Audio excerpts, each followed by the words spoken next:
Bon, eh bien, écoutez, c'est à moi. Alors, je parle face à la caméra, je parle face à vous tous. Je vous souhaite la bienvenue à vous dans cette salle à la Confédération, rue du Rocher, et à vous qui êtes chez vous, à distance. On me dit qu'il y a plus de 50 personnes qui sont connectées. C'est une grande première pour nous. Et on en est tous très satisfaits parce que ça veut dire que le processus fonctionne de mieux en mieux. Je vous souhaite la bienvenue pour ce cycle. Je crois que c'est la 3e ou 4e conférence qu'on organise dans le cycle Restaurer la confiance. On va parler aujourd'hui de biodiversité. Alors tout d'un coup, la question vient à l'esprit. Mais qu'est-ce qu'une organisation syndicale a à faire de la biodiversité ? Je dois dire que parfois, on peut s'interroger. Mais c'est bien qu'on se pose la question. Alors, je vais répondre en deux parties. La première, c'est que dans biodiversité, il y a diversité. Et déjà, il y a quelque chose qui nous attire beaucoup dans la notion même de la diversité. Vous savez, on vit une époque, en particulier en France, mais une époque mondialisée, dans laquelle la diversité n'est pas très bien vue du pouvoir politique. On nous dit souvent, vous êtes trop de syndicats, il n'en faudrait qu'un seul. Évidemment, c'est plus facile. Le tête-à-tête, voilà, on s'arrange, on discute, on règle les problèmes avec un nombre toujours plus réduit de personnes. Le TINA, vous savez, there is no alternative. Il n'y a qu'une seule façon de gérer les choses. Le gouvernement de techniciens, etc. Or, justement, ce n'est pas du tout notre vision des choses. On revendique, à la CFE-CGC, mais je ne crois pas être le seul à le revendiquer, on revendique la diversité des points de vue. On pense que le monde est vivant socialement parce que justement, tout le monde ne pense pas pareil. Parce que chacun a dans son environnement une expérience, des contraintes qui sont variables et qui font sa personnalité. Et que c'est l'assemblage de toutes ces personnalités, c'est la nécessité de vivre ensemble qui fait justement la valeur de la société. Et là, tout d'un coup, il y a un lien qui se fait entre la question de la biodiversité et donc de la richesse que ça représente au niveau naturel, au niveau de l'environnement, et la diversité qu'on revendique comme étant une matière de revendication syndicale. Après, ceci dit, il faut être humble. Il faut bien le dire, la question environnementale d'une manière générale, et la question plus particulière de la biodiversité, n'était pas dans nos préoccupations il y a quelques années. Et il n'y a pas besoin de remonter très loin, hein. Il y a 4, 5 ans, on était déjà sur des sujets de développement durable, c'est vrai, de RSE, etc. Mais la question environnementale au sens propre était très, très éloignée de nos réflexions. Et finalement, on a fait ce constat. On a le train qui passe devant nous. C'est l'image que j'aime bien employer. On a ce train qui passe, hein, c'est le train du questionnement sur l'environnement, sur l'avenir de l'humanité, sur la question de la planète, du réchauffement climatique, etc. Et nous, on se disait, bah, finalement, ce n'est pas notre problème. Nous, notre problème, c'est le contrat de travail, le contrat individuel, le contrat collectif, les conditions de travail et tout ça. Et bien, en fait, non. Je ne sais pas si vous voyez l'image, on est sur le quai, le train il passe, et puis tout d'un coup, on voit arriver le dernier wagon, et on se dit, attention, on est en train de rater quelque chose. Boum, on est monté dedans. Et maintenant, on est là avec nos valises, nous, organisation syndicale, on est dans le dernier wagon, alors on avance. Alors, vous connaissez la scène, vous l'avez souvent vue, hein, ça met plus de temps à remonter, parce qu'on est là, on gêne, on avance, on ne sait pas comment on va se mettre, on se dit, est-ce qu'on est au bon endroit, et puis non, il faut aller encore un peu plus loin. Mais ça ne nous fait pas peur, en fait. Parce qu'on a l'habitude, on est une organisation syndicale qui avons l'habitude de travailler sur les matières complexes et justement travailler à leur donner du sens. Et la question environnementale en général et la question de la biodiversité, eh bien c'est quelque chose qui aujourd'hui est au cœur de nos préoccupations. Et je finirai en vous disant la chose suivante, c'est que de toute façon, content ou pas content, que ce soit stratégique ou pas, de toute façon, on n'a pas le choix parce que cette question-là, elle est devenue centrale dans les préoccupations de tous les individus, de tous les citoyens qui forment la société. Et autant on peut dire que les entreprises qui n'auront pas intégré la question du sens de leur activité, de la façon dont elles impactent l'environnement, finiront par disparaître parce qu'elles n'attireront plus personne. Parce que plus personne ne voudra aller travailler avec eux. Et bien pour une organisation syndicale, c'est pareil. si nous ne sommes pas en capacité de proposer un corpus syndical dans lequel on a intégré ces questions-là, là encore, avec humilité, mais beaucoup d'ambition, comment on arrive à prendre un matériau qui, a priori, n'est pas dans le cadre normal de nos activités, et comment on en fait justement une disposition centrale dans nos revendications, dans notre positionnement dans la société, ben c'est quelque chose qui va nous faire progresser et qui va nous faire rester dans la course et qui va nous permettre d'attirer toujours plus de gens vers notre organisation, vers notre militantisme, vers notre présence dans la société. Donc voilà, qu'est-ce que la biodiversité a à voir avec une organisation syndicale? Ben, c'est le sujet d'aujourd'hui. Et je remercie les participants qui sont là. Je remercie Madi et toutes les équipes de la Confédération, de la communication, qui ont encore organisé cette table ronde. Je remercie vous tous qui êtes ici dans la salle et à distance. Et je vous souhaite une bonne conférence.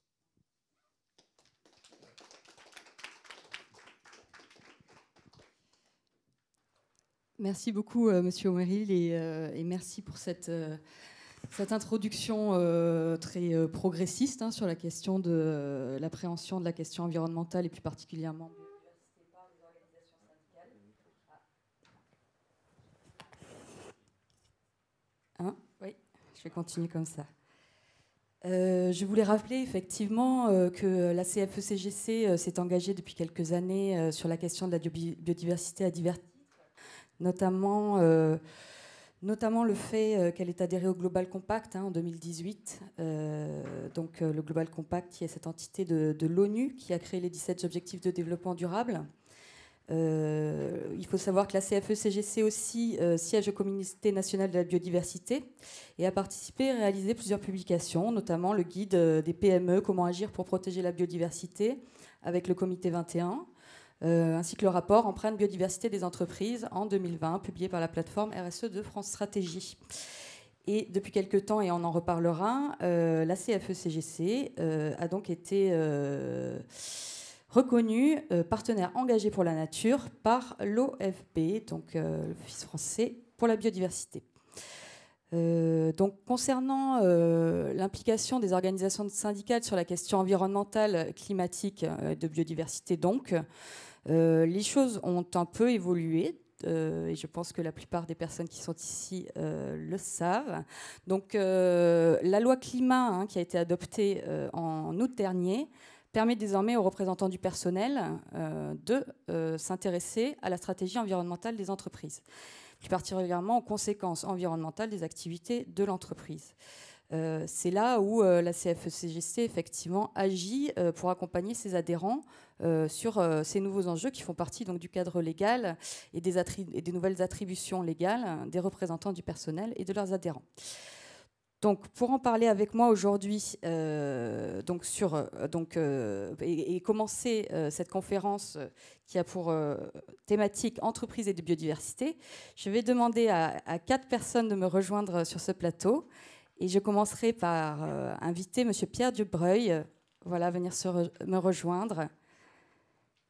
Monsieur Pierre Dubreuil, donc vous êtes directeur général de l'Office français de la biodiversité, qui est donc un organisme public de l'État récent, enfin plus vraiment récent finalement, qui a été créé en 2019 ?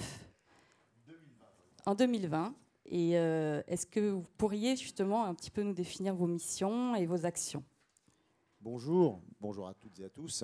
Je suis ravi d'être avec vous et merci de m'avoir invité. Alors, l'Office français de la biodiversité, dont d'ailleurs vous avez mentionné le nom en disant que CFE-CGC était partenaire engagé pour la nature, donc on est déjà lié à CFE-CGC. C'est un organisme public, un établissement public de l'État, non pas créé en 2019, vous n'êtes pas loin quand même. Il a été préparé en 2019 et créé le 1er janvier 2020. Donc c'est un organisme public qui a 2 ans, ce qui n'est pas beaucoup, mais ce qui est quand même beaucoup compte tenu du travail qu'on a réalisé depuis 2 ans. Mais c'est jeune pour un établissement public. Je ne vais pas vous être trop long sur les missions, je veux simplement vous dire qu'il y a 3 grandes missions, un grand triptyque. Connaissance, là on parle de biodiversité, la biodiversité a besoin d'être connue, et pour être connue, c'est beaucoup de connaissances, de recherche, de données, d'expertise. Et ça, sans entrer dans le détail, c'est une grande mission de l'Office français de la biodiversité en tant qu'organisme public, avec beaucoup d'autres, des associations, d'autres organismes publics, des partenaires privés, parapublics. C'est l'une de nos grandes missions. La deuxième, c'est la mobilisation de la société. Alors là, d'ailleurs, je suis dans un exercice de mobilisation de la société avec vous, c'est-à-dire faire en sorte que la biodiversité atteigne un niveau de préoccupation. Vous avez dit, ça concerne tout le monde, tous les citoyens ont conscience de l'importance. Oui, sans doute, mais qu'est-ce qu'il y a derrière? Et comment on fait monter le sujet dans l'ensemble de la société, avec tous les acteurs, les entreprises notamment, et on va en parler ici ce soir, les citoyens, les associations, les pouvoirs publics, évidemment tout type d'acteurs. Et ça, c'est une des missions, alors évidemment avec beaucoup d'autres, mais c'est une mission qui est dans la loi, qui a créé l'Office français de la biodiversité et qui évidemment nous est très chère. La troisième grande mission, c'est la police. L'Office français de la biodiversité a été créé pour monter en compétence en matière de police de l'environnement. C'est quoi la police de l'environnement? C'est très méconnu encore, la police de l'environnement. C'est faire appliquer le code de l'environnement. En fait, on va en parler, je pense que en caractérisant l'érosion et les pressions qui pèsent sur la biodiversité, on constate que la situation est assez dramatique. C'est-à-dire un tas de pressions, c'est-à-dire des atteintes aussi au code de l'environnement. Et il y a des policiers de l'environnement pour faire respecter le code de l'environnement. Il y a des policiers et des gendarmes pour faire respecter le code de la route. Ça paraît naturel à tout le monde. Ben pour le code de l'environnement, ça paraît moins naturel, mais il y a des policiers de l'environnement. Et ce sont, pas seulement, mais principalement les inspecteurs de l'environnement de l'Office français de la biodiversité, qui sont presque 2000, répartis sur l'ensemble du territoire, France et Outre-mer. Pardon d'avoir été trop long, mais si je résume l'OFB en une minute, c'est ça. Non, pas du tout, c'est très intéressant. Et c'est vrai que alors, sur la police de l'environnement et le fait de faire respecter le droit de l'environnement, c'est quelque chose aussi peut-être, je ne vais pas dire nouveau pour les entreprises, parce qu'on va m'en vouloir, mais disons qu'on était peut-être un peu plus au point aujourd'hui sur la question du respect du Code du travail. Et c'est là où les entreprises syndicales ont forgé finalement leurs prérogatives traditionnelles pour accompagner les salariés. En entreprise, aujourd'hui, l'entreprise a aussi des impacts sur l'environnement. Et c'est vrai que, en tout cas, il me semble que c'est l'esprit de la loi climat qui a donné ces nouvelles attributions aux représentants du personnel, à charge finalement, au-delà de l'impact social, de s'intéresser à l'impact environnemental aussi des entreprises. Je vais demander donc à Bernard Chevalier-Solluy également de me rejoindre. Bonsoir, monsieur. Bonsoir monsieur, je vous laisse vous installer. Donc, vous êtes biologiste, ancien directeur de l'INRA, mais également du Muséum national d'histoire naturelle. Et vous présidez l'association Humanité et Biodiversité. Et je pense que là, au siège d'une union, d'une confédération syndicale, Humanité et Biodiversité, je pense qu'on est dans la thématique aussi de la soirée. Est-ce que vous voulez bien nous présenter votre association ? Oui, eh bien, il faut que tu mettes prête. Ça va venir, le son va venir, voilà. Merci de cette invitation. Donc, Humanité et Biodiversité, c'est une association, une ONG, comme il y en a d'autres dans le domaine de la protection de la nature. Vous connaissez peut-être la Ligue de protection des oiseaux, France Nature Environnement, voilà. Nous existons sous ce terme depuis 10 ans. Nous aurons 10 ans cette année. Et avec ce pari, effectivement, de mettre humanité d'abord. Autrement dit, de faire le pari que nos destins sont liés désormais. Autrement dit, que l'avenir de l'humanité dépendra de la manière dont nous allons ménager, j'aime bien ce terme, la biodiversité, et qu'inversement, du fait de notre présence sur cette planète importante et de nos actions, l'avenir de la biodiversité, non pas en tant que vie, mais en tant que composition, est entre les mains des humains. Et donc, ce sous-titre, « Nos destins sont liés », on essaye de le faire comprendre et de faire en peu de temps une démarche qui doit d'abord expliquer qu'est-ce que c'est, on y reviendra, puis ensuite convaincre les gens que c'est important de s'en occuper, et puis ensuite donner envie de s'en occuper, et enfin de dire comment il faut s'en occuper. Donc nous ne sommes pas seuls dans cette aventure et nous ne prétendons pas avoir tous les savoir-faire. Et c'est pour ça qu'un syndicat qui ce soir nous invite pour discuter de comment faire pour intéresser les entreprises à ces enjeux, eh bien nous arrivons en courant pour pouvoir discuter avec vous et voir effectivement comment on peut joindre nos forces par rapport à cet enjeu majeur. Merci beaucoup. J'invite ensuite Sylvain Boucheron à me rejoindre. Bonsoir. Bonsoir monsieur. Donc ancien président de la plateforme RSE de France Stratégie, vous dirigez le cabinet BL Evolution, qui travaille sur les enjeux effectivement de biodiversité avec les entreprises. Est-ce que vous pouvez nous présenter vos activités ? On reviendra sur vos travaux avec la plateforme RSE de France Stratégie, mais avec BL Evolution, quelles sont vos actions ? Oui, bonsoir à toutes et à tous. Merci pour l'invitation. Alors, BL Evolution, on est un cabinet de conseil en transition écologique et on intervient auprès des entreprises sur les sujets de stratégie RSE, climat et biodiversité. Et donc, depuis une dizaine d'années, on essaye d'accompagner les entreprises qui veulent avancer sur le sujet, avec à la fois de l'accompagnement des dirigeants pour définir des politiques stratégiques, des engagements, des feuilles de route, mais aussi auprès des équipes qui sont un maillon évidemment essentiel de la prise en compte de ces sujets, de l'évolution des métiers, pour mieux tenir compte de la biodiversité. Et puis plus récemment, j'en dirai un mot à la fin aussi, de l'appui au CSE pour pouvoir prendre en compte de manière très concrète dans le dialogue social ces questions de biodiversité. Alors on attend beaucoup de concret, c'est encourageant. Et j'invite aussi Antoine Cagny à me rejoindre. Bonsoir monsieur. Donc vous êtes directeur de recherche et innovation à la CDC Biodiversité. Alors, qu'est-ce que la CDC Biodiversité ? Ben voilà, bonne question. Voilà.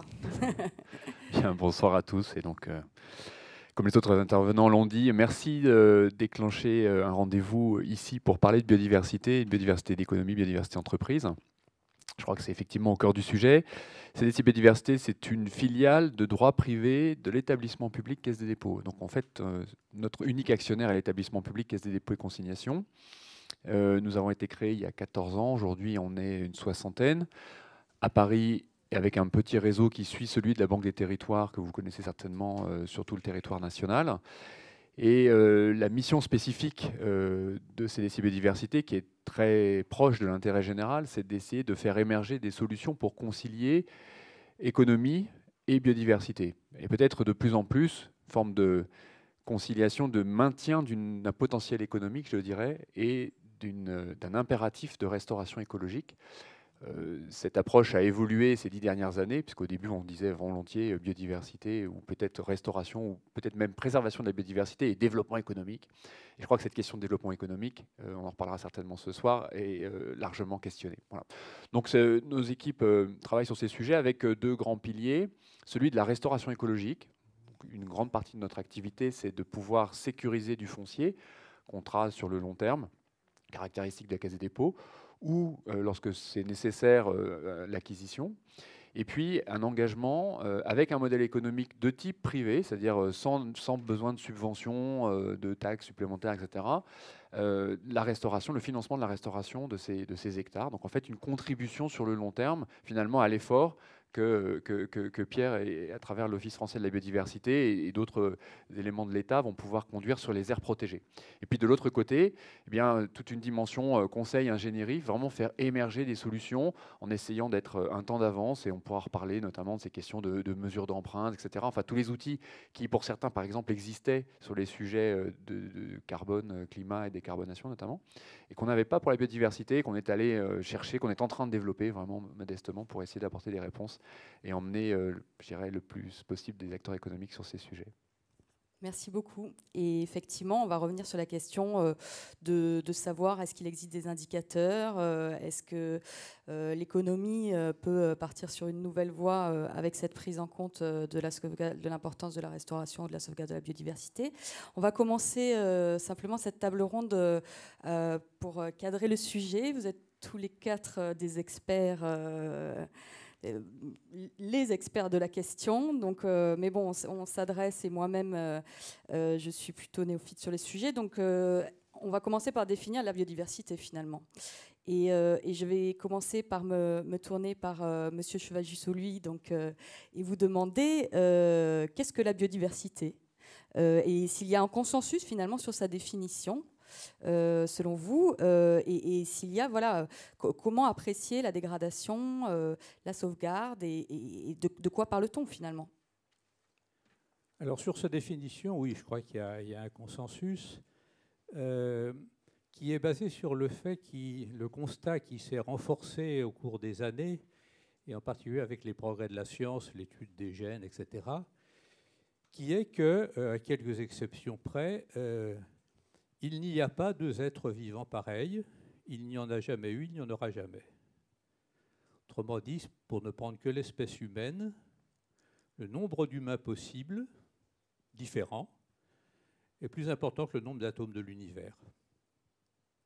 Donc cette extraordinaire diversité du vivant, qui diffère de la matière inerte, qui souvent se répète de manière identique, c'est ça qui a fasciné les scientifiques, d'où l'apparition de ce terme.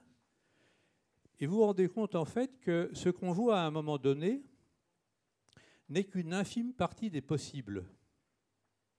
Une sorte de photographie de famille à un instant T, mais qui fait que ce qu'on en fera à un moment donné, cette petite expression temporaire de la diversité du vivant en un endroit donné, à un moment donné, eh bien, ce qu'on en fera va conditionner la suite de l'aventure.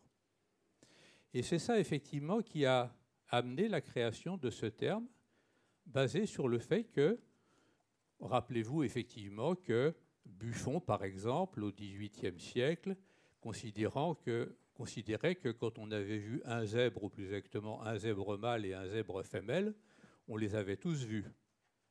Et aujourd'hui, effectivement, le grand message, c'est on le savait pour les humains, mais c'est vrai pour tous les êtres vivants, c'est cette extraordinaire diversité. Alors, ce n'est pas étonnant qu'il y ait plein de choses qu'on n'ait pas encore décrites et qu'il y a encore plein de choses à chercher. En tant qu'ancien chercheur, je serais mal placé pour dire qu'il ne faut pas continuer à chercher. Mais ce que je voudrais dire, c'est vraiment une conviction, c'est qu'on en sait largement assez pour agir et pour agir efficacement.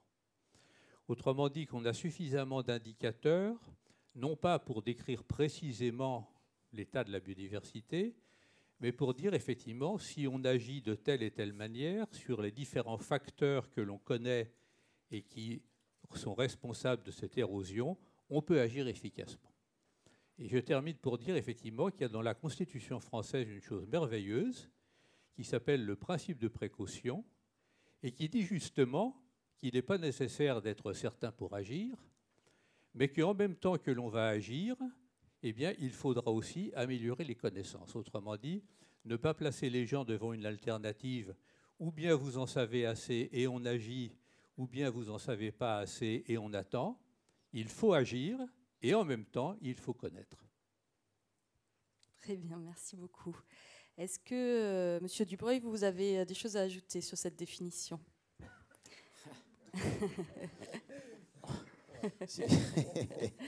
Non, j'ai rien à ajouter à ce qu'a dit Bernard. J'aime toujours entendre Bernard parler de biodiversité parce que enfin, je le connais depuis longtemps et c'est toujours très clair, limpide et je suis toujours émerveillé par sa manière de rendre simple quelque chose qui est complexe. Parce que la biodiversité, en fait, c'est complexe.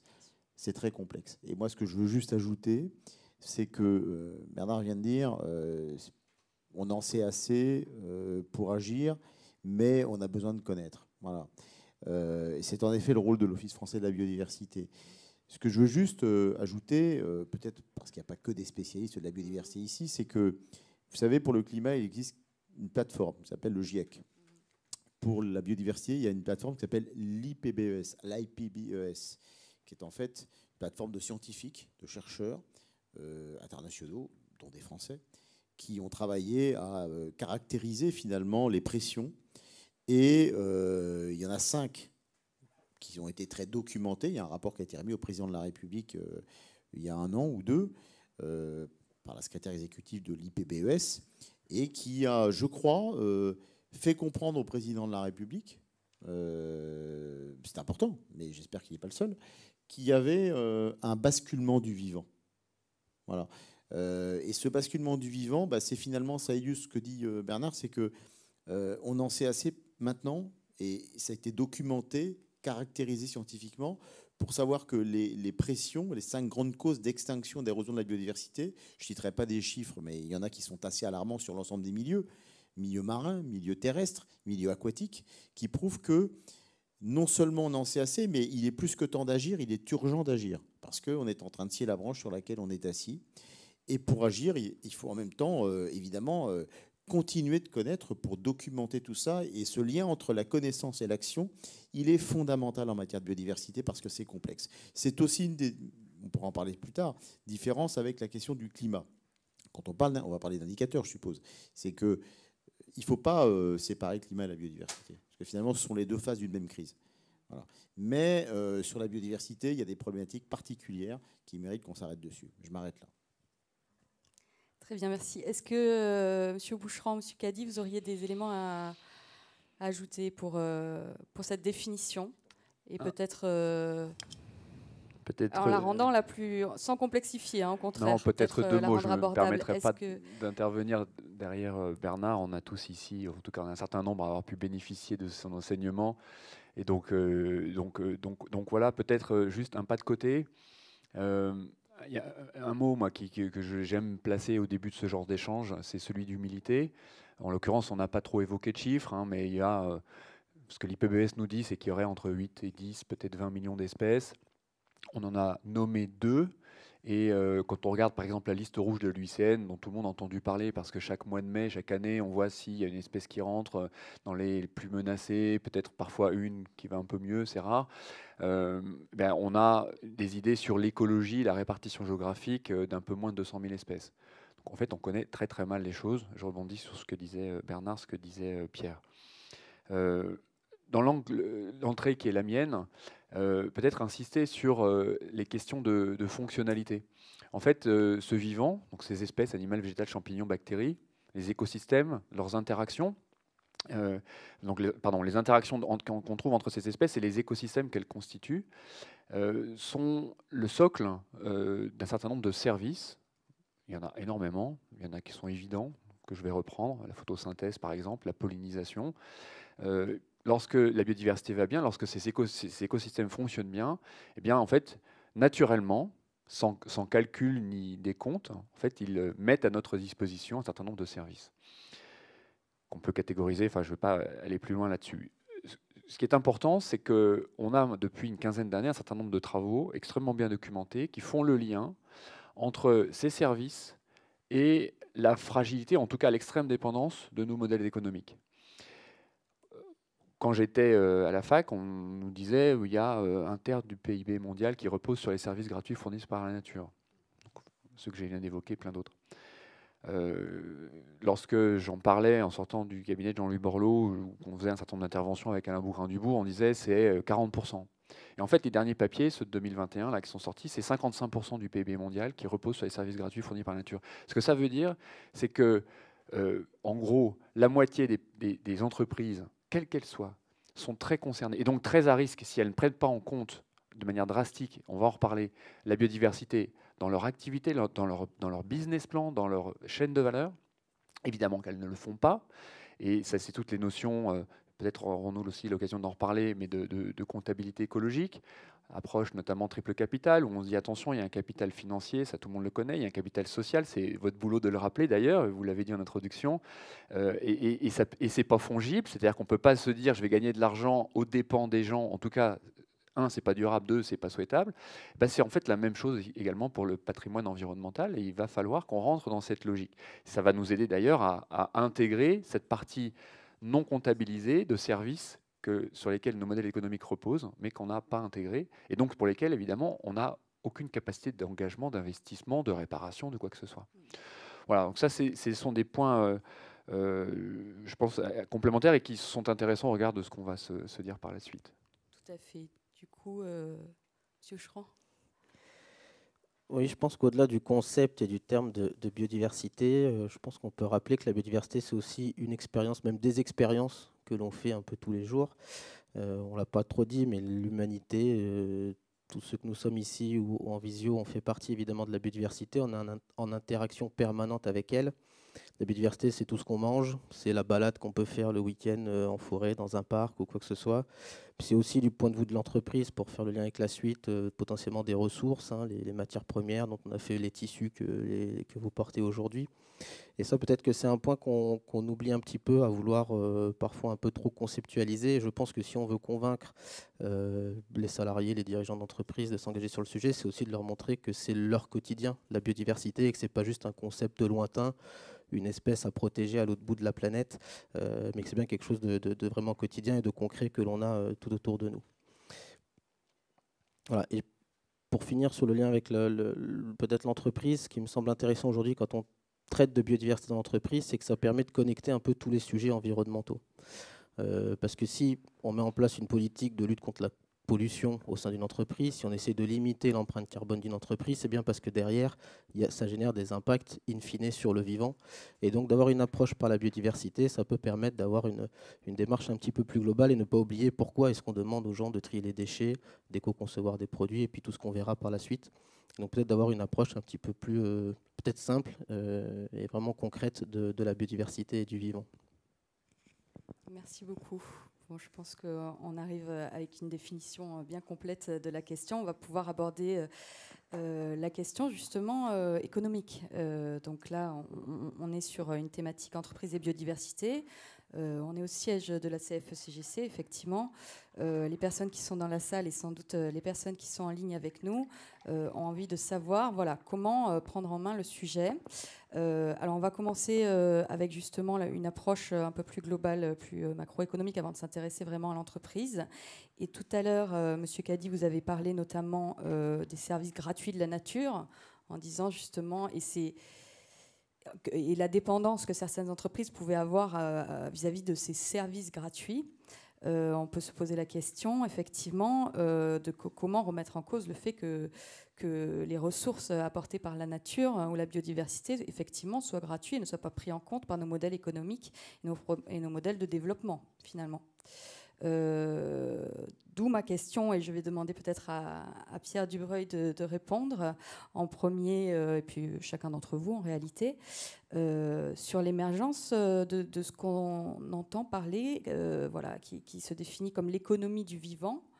Qu'est-ce que ça signifie l'économie du vivant? Est-ce que c'est un nouveau modèle économique? Est-ce que c'est donc le fait d'intégrer notre rapport au vivant dans nos modèles économiques et de prendre en compte justement peut-être de nouveaux indicateurs qui nous permettraient de le faire, dans la mesure où que ce soit le PIB aujourd'hui, que ce soit la part justement du secteur agricole finalement qui est très faible et qui alors même qu'on parle justement des ressources naturelles, comment on peut prendre en compte finalement cette problématique que vous avez définie pour faire évoluer nos modèles économiques? Est-ce qu'on peut le faire? Vaste question. Alors je pense qu'on va parler de la question des indicateurs et de l'impact. Mais puisque vous posez une question globale, d'approche globale et un peu d'introduction, ce que je voudrais dire, c'est que, moi je ne suis pas économiste, mais il est évident que vous parlez d'économie du vivant. Le changement de modèle n'est pas une option en fait. C'est-à-dire que le modèle économique qui gouverne aujourd'hui, la relation entre entreprises et tout simplement le monde, est un modèle prédateur de ressources naturelles. Prenons des exemples très... Sylvain nous invitait à prendre des exemples du quotidien, le bois, les sols, l'eau. Je peux prendre d'autres types de ressources, mais on voit l'idée. Ces ressources, on le comprend, et on parlait de l'introduction, de caractérisation de la biodiversité, sont en cours d'épuisement en France et ailleurs. C'est bien un modèle économique dont on est tous un maillon de la chaîne, qui fait que cette situation s'aggrave et continue de s'aggraver. Donc, il n'y a pas d'autre solution que de modifier et sans doute, pardon d'utiliser un mot un peu violent, peut-être la conversion. C'est-à-dire que ce modèle, on parle de transition, moi j'aime bien parler de conversion. Il y a une conversion du modèle à avoir pour que le vivant soit au cœur des choix économiques, parce que le mot que Antoine a prononcé, à mon avis, est le mot fondamental, c'est la dépendance. pourquoi c'est une ardente obligation et à la fois une opportunité incontournable. Ardente obligation parce que l'économie est dépendante de la nature et de la biodiversité et des ressources qu'elle utilise pour produire de la richesse. Voilà, tout simplement. Voilà. C'est ça dans quelques secteurs que ce soit. Donc, cette dépendance, elle a été documentée. Les chiffres qu'a donné Antoine sur le pourcentage du PIB, il pourrait aussi s'appliquer à la finance. L'OFB, juste un exemple, donnant un chiffre, a conduit une étude très récente avec d'autres organismes comme l'AFD, l'École normale supérieure, la Banque de France, qui s'appelait « Un printemps silencieux pour la finance », référence à un livre connu pour ceux qui connaissent ce sujet-là, Printemps silencieux de la biodiversité. Et il se trouve que les chercheurs ont documenté que, je donne un chiffre simplement, 42% des actifs financiers étaient menacés d'extinction si la biodiversité se dégrade. C'est-à-dire qu'en fait, vous avez la moitié des actifs financiers, pas français, hein, qui sont réellement en péril parce qu'ils sont liés directement à l'état de la biodiversité. Et croyez-moi, les banques centrales, parce que les actifs financiers, c'est la stabilité économique, c'est la stabilité des prix, c'est toute une chaîne qui fait que les banques centrales commencent à s'inquiéter de cela. Donc, il n'y a pas le choix. Et alors, en disant que c'est une ardente obligation, je voudrais aussi dire que c'est une opportunité, parce que le problème de la biodiversité, c'est que, on fait peur. C'est d'ailleurs le problème du climat aussi, c'est que on dit oui, mais vous faites peur aux gens, vous dramatisez. Non, je crois que la situation est dramatique. On ne dramatise pas. Mais c'est vrai qu'il faut aussi voir que c'est une opportunité, l'économie du vivant, et ça a aussi été documenté. Il y a un rapport il y a quelques années, un rapport Delannoy, qui a donné quelques chiffres que je vous donne. Juste pour montrer qu'investir dans la biodiversité, ça peut être rentable. 1 euro investi dans la biodiversité, c'est, je crois, 2,34 €, vous voyez, de production. 1 euro investi en biodiversité, c'est 1,30 € de valeur ajoutée. Donc, investir dans la biodiversité, ce n'est pas un investissement négatif, c'est un investissement productif. Et, puisqu'on est ici dans un syndicat, 1 million d'euros investis dans la biodiversité, c'est 19 emplois créés en moyenne. Ces chiffres, qui sont des moyennes, témoignent du fait que non seulement c'est une obligation, mais c'est aussi une opportunité de changer de modèle. Voilà. Alors après, évidemment, solutions fondées sur la nature, indicateurs, la TNFD, il y a plein de choses dont on va parler maintenant, je ne veux pas être trop long, mais tout ça pour vous dire, parce que vous m'interrogez sur la macro, c'est possible et c'est obligatoire en fait. Voilà. Donc maintenant, il n'y a plus qu'à faire. Très bien. Monsieur. Oui, je voudrais prendre par rapport à ça une perspective historique un peu longue. Parce que, comme l'a dit Antoine Cady, la biodiversité, c'est un capital ou un patrimoine. Il y en a qui préfèrent le mot patrimoine, mais peu importe. Et tout au long de l'aventure humaine, à chaque génération, on n'en a utilisé qu'une petite partie liée aux considérations diverses. Au XVIIIe siècle, le lin à longue fibre était une denrée stratégique pour la marine de guerre. Pour ça d'ailleurs que la marine anglaise nous a souvent mis des pilets. Ils avaient de meilleurs lins. Bon. Et donc effectivement, à un moment donné, on utilise seulement une petite partie de ce capital. On sait qu'au milieu du XIXe, on est passé tout près de la catastrophe, c'est-à-dire on était vraiment en limite d'utilisation de ces ressources. Et on a été sauvé en allant chercher ce que la biodiversité avait fabriqué depuis longtemps, c'est-à-dire l'énergie fossile. Mais il faut savoir, vous vous rappelez peut-être, vous ne les avez pas vécues, moi non plus, mais ces grandes inondations qui ont dévasté le sud-est de la France du fait de la déforestation et bien d'autres phénomènes de ce genre. Et puis effectivement, ayant accès à ces ressources apparemment inépuisables qu'on pouvait transformer éventuellement en matériaux, en plastique et même en aliments, les chimistes de l'époque rêvaient de faire l'aliment synthétique, on a cru pouvoir s'en passer. Et puis peu à peu, et effectivement, quand on refait des calculs, on se rend compte que rien que la partie de cette biodiversité qu'on utilise aujourd'hui, qui encore une fois n'est qu'une petite partie de tout ce qu'on pourrait utiliser et valoriser, eh bien, est encore importante et risque de le devenir encore plus. Je ne vous donne qu'un exemple évident. Tout le monde aujourd'hui considère que ce qui est important dans la biodiversité, c'est de fixer du carbone. Personne ne considère que produire de l'oxygène, c'est important. Peut-être qu'un jour, la question se posera. Bon. Et elle se posera avec un terme que je vous propose d'introduire, qui est la notion d'inflation écologique. On parle beaucoup du pouvoir d'achat. Je vous donne un exemple, j'ai fait le calcul là récemment. Depuis 1980, le prix de l'eau au robinet a augmenté 2 fois plus vite que l'inflation. Et ça va continuer. Autrement dit, si on ne s'occupe pas de la biodiversité, sa dégradation s'invite dans le porte-monnaie du citoyen. Pas du citoyen d'aujourd'hui, mais des citoyens de demain et d'après-demain. Et ça rejoint la question de la responsabilité, c'est de dire effectivement, est-ce qu'on est en train de préparer une inflation écologique qui sera forcément inégalitaire, et qu'est-ce qu'on veut par rapport aux générations qui viennent. Dernier point, si aujourd'hui on intégrait dans le calcul économique l'érosion de ce capital, on serait en récession depuis 1960. Alors, compte tenu de tout ce qui est indexé sur le PNB, vous voyez un peu que le problème d'intégrer la perte de capital naturel dans le calcul économique, ce n'est pas une question technique, c'est une question politique.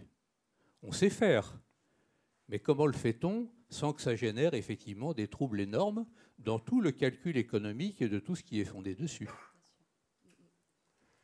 Et c'est là où on se demande finalement si la transition est possible, parce que finalement c'est une véritable rupture que d'intégrer ce genre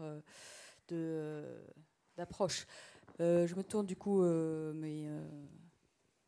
c'est ce qui transparaît finalement quand vous nous dites si on devait intégrer effectivement le capital naturel vraiment à nos modèles, on serait en récession depuis des décennies. On se dit mais alors comment le faire si c'est pas à travers une rupture, et est-ce que c'est possible? Je vous demande, monsieur Gady, peut-être. Bernard, je ne sais pas si... Bon, je tente un complément. En faisant là encore un peu un pas de côté. Je crois que ce qui est assez intéressant dans la situation qui est la nôtre, et je reviendrai sur la question de la temporalité dans un instant, c'est qu'en fait, finalement, la moitié de l'effort qui est réalisé, c'est déjà d'arrêter de détruire. Et puis l'autre partie, ça sera d'engager résolument la restauration. Là encore, si on fait référence aux différents papiers qui documentent vraiment, au moins sur la dernière décennie, de manière très précise les choses, je ne crois pas me tromper en disant que la quantification des subventions néfastes à la biodiversité, c'est quelque chose comme 540 milliards de dollars par an. Donc on voit qu'en fait, on a un énorme effort à faire déjà pour éviter de subventionner des activités qui, résolument, on le sait, sont néfastes. Et puis de l'autre côté, on nous dit les efforts, la quantification en dollars toujours des efforts à produire pour restaurer, pour préserver et restaurer la biodiversité, c'est de l'ordre de 150 à 350, peut-être 450 milliards de dollars. Déjà, une première information, c'est qu'en fait, on a plus à faire en arrêtant de détruire, qu'à faire à restaurer. Il faut faire les deux, bien évidemment. Donc ça c'est quand même quelque chose d'assez important parce que on entend par là la nécessité en fait d'avancer simultanément sur ces deux fronts, sur ces deux ambitions. Puis il y a un autre sujet qui à mon avis est assez intéressant, et là je le fais de manière un petit peu caricaturale, excusez-moi par avance, c'est que quand on dit qu'il faut mobiliser, disons, 350-400 milliards de dollars pour préserver et restaurer la biodiversité, donc évidemment ça sur le temps long, c'est des sommes qu'il faut mobiliser chaque année sur le temps long pour pouvoir rentrer dans cette démarche de restauration, et on reviendra tout à l'heure sur la courbe, le bending the curve qu'il faut absolument qu'on arrive à engager.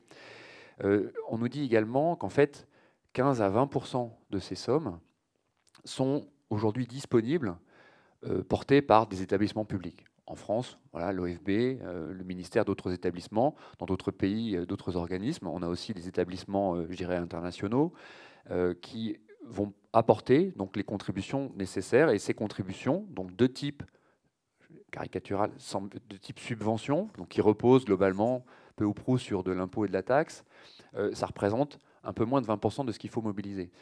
C'est à peu près les sommes qui sont nécessaires aujourd'hui pour financer les gens qui font la police, préservent, restaurent, animent, font la pédagogie, etc. Je mets de côté les ONG, mais je dirais dans l'action publique, encore une fois en France ou dans le monde, en fait, les financements publics qui sont disponibles sont ceux qui permettent de préserver l'existant. Mais ce n'est pas ce qui va nous permettre, ou alors il faudrait vraiment faire des efforts qui seraient certainement difficiles à supporter pour les individus que nous sommes ou les entreprises, là encore en termes de charges, de prélèvements. Hein. Et donc, en fait, le relais de solutions, il doit être de manière complémentaire assumé par l'économie réelle, par les acteurs privés, qui doivent, et on en revient donc à la même chose, intégrer véritablement dans leur modèle cette question du financement de la transformation, d'une part, bien sûr, et de l'autre côté, donc transformation, transition, et de l'autre côté, le financement de la restauration, puisque ça, c'est quelque chose qui est vraiment central, c'est que l'IPBES nous dit, à la différence du GIEC, attention, la situation pour la biodiversité est telle qu'il n'y a plus de budget à grignoter. On n'a pas l'équivalent du 1,5 degré. On ne se dit pas, on a un siècle, on va pouvoir laisser un peu glisser la machine, et puis ça nous permettra de trouver le temps des solutions à mettre en œuvre. Sur la biodiversité, en fait, on a déjà trop détruit de biodiversité par rapport aux risques que l'on sait vouloir assumer en tant que société, en tant qu'entreprise, en tant qu'État, etc. Et donc, il va falloir rentrer résolument dans une démarche, encore une fois, de transformation et de restauration. Il va falloir la financer. Et tout ça, il faut le faire en fait, sur un pas de temps qui est extrêmement court. Et je terminerai par là. Moi, j'aime bien rappeler que si j'ai été bercé de « attention, changeons nos comportements pour les prochaines générations », en fait, là, on n'est plus du tout en train de parler de ça. Hein. C'est-à-dire qu'en fait, l'effet transformatif aujourd'hui, il est nécessaire pour les entreprises, celles dans lesquelles je travaille, celles dans lesquelles vous travaillez, dans lesquelles vos adhérents, vos membres travaillent. Et c'est pour qu'elles survivent, c'est pour qu'elles aient une perspective 2030-2040. Et heureusement ou malheureusement, enfin moi je travaillerai encore à cette période-là, quoi. Donc voilà, on est en train d'essayer de se donner une chance finalement de pouvoir continuer à faire ce que l'on fait. Alors sur la question de comment on change de modèle, il y a plusieurs réflexions qui peuvent être menées. Typiquement de réfléchir de manière un peu générale aux différentes activités, c'est ce qu'essaye de faire au niveau européen la taxinomie. Donc vous avez probablement entendu parler, où justement on essaye de dire, si je résume un peu simplement, il y a des activités favorables à l'environnement.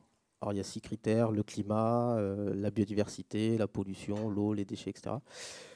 Et donc qui essaie de dire il y a des activités qui sont fondamentalement néfastes pour l'environnement, il y a des activités qui ont des impacts et qu'il faut faire évoluer, qu'il faut verdir, et puis il y a des activités qui sont plutôt favorables. Donc ça, c'est peut-être une réflexion qu'on peut commencer à mener, de se dire tiens, telles activités ont un sérieux impact sur l'environnement, la biodiversité, comment on les fait évoluer. L'exemple de l'aménagement, comment on imagine l'aménagement de l'immobilier sans artificialiser, par exemple, c'est une bonne question de modèle économique. Comment on fait évoluer l'agriculture, évidemment, pour réduire les impacts sur l'eau, sur tous les impacts qu'il peut y avoir sur les écosystèmes. Et puis des activités qu'on peut soutenir et développer. Toutes les filières de la restauration écologique, comment on fait pour maintenir, restaurer, redévelopper des dynamiques dans la nature. Le tourisme durable, un tourisme qui préserve les écosystèmes. Demain, s'il n'y a plus de barrières de corail, toutes les entreprises qui sont liées à ce tourisme-là n'ont plus d'activité. Il n'y a plus personne à héberger, à nourrir, à déplacer, à amuser. Donc, d'imaginer des modèles où on peut justement préserver les ressources sur lesquelles les modèles des entreprises sont assises. Plus largement, on parle beaucoup d'économie circulaire aujourd'hui. L'économie circulaire, elle est évidemment intéressante pour la biodiversité, puisque l'économie circulaire, c'est par exemple faire durer les objets. Si vous faites durer un objet plus longtemps, c'est moins de ressources que l'on doit extraire, et donc moins de mines que l'on doit, qui vont être mises en place, et toutes les pollutions et dégradations d'écosystèmes qui sont liées. L'économie circulaire, réutiliser les matières, donc réduire finalement les pressions sur la biodiversité. Donc là, on est sur des nouveaux modèles économiques. Ce qui va demander, et ça peut-être que c'est aussi intéressant à avoir comme réflexion dans un syndicat notamment, c'est que ce sont des démarches qui sont collectives. Puisque trop souvent, on entend dans une entreprise « Ah ben moi, j'aimerais bien changer, mais mon client, il ne me demande pas le nouveau produit, il n'est pas prêt à payer plus cher, il n'est pas prêt à acheter différemment. Voilà. Ou alors, mon fournisseur ne sait pas fournir tel produit, je ne sais pas d'ailleurs tracer. » Et ça va être un vrai enjeu dans les entreprises, comment on trace les filières d'approvisionnement, d'où viennent les matières qu'on utilise, dans quelles conditions elles ont été produites. Aujourd'hui, on est assez peu capable de le faire. Je pense que c'est un enjeu très important si on veut pouvoir demain imaginer un modèle qui soit relativement soutenable. Ça, je pense que vous avez un rôle à jouer. Et peut-être une réflexion que j'aimerais vous partager un peu ce soir, c'est la question de la sobriété. Si on veut demain imaginer des modes de vie qui soient compatibles avec la biodiversité, on a un enjeu de sobriété à traiter. Et ça, je pense qu'il y a une vraie réflexion à avoir dans un syndicat. Je discutais de ça il y a quelques semaines avec un autre syndicat. Et quand je pose la question de la sobriété, ils m'ont dit nous, on est contre, parce que pour nous, sobriété, ça veut dire perte d'emploi. Je pense que ce n'est pas aussi simple, et peut-être que, en tout cas, je vous invite sincèrement à essayer d'y réfléchir et peut-être de se dire comment demain on imagine des modes de vie un peu sobres, mais qui soient créateurs d'emplois qui soient qualifiés, qui soient pas délocalisables, etc. Et ça, je pense que c'est peut-être une réflexion que vous pouvez mener. Merci beaucoup. Et d'ailleurs, je vais rester avec vous parce qu'on va parler du rapport de la plateforme RSE de France Stratégie, à l'époque où vous présidiez justement cette plateforme. On vient de parler donc de la mise en cause potentielle d'emploi du fait de la remise en cause des activités, de la pérennité finalement des activités. Et c'est là où les organisations syndicales ont toute leur place finalement pour participer à ces évolutions économiques d'un point de vue national au niveau des filières ou au niveau de l'entreprise finalement. Puisque, étant donné la dépendance donc, de certaines entreprises, on vient de le voir, aux ressources naturelles ou à la biodiversité, et étant donné l'érosion justement de cette biodiversité et au vu de la problématique, en tout cas du tableau un peu dramatique que vous nous avez exposé, les activités sont remises en cause, en tout cas leur pérennité à moyen, long terme, de la façon dont elles fonctionnent, et donc des emplois qui la composent.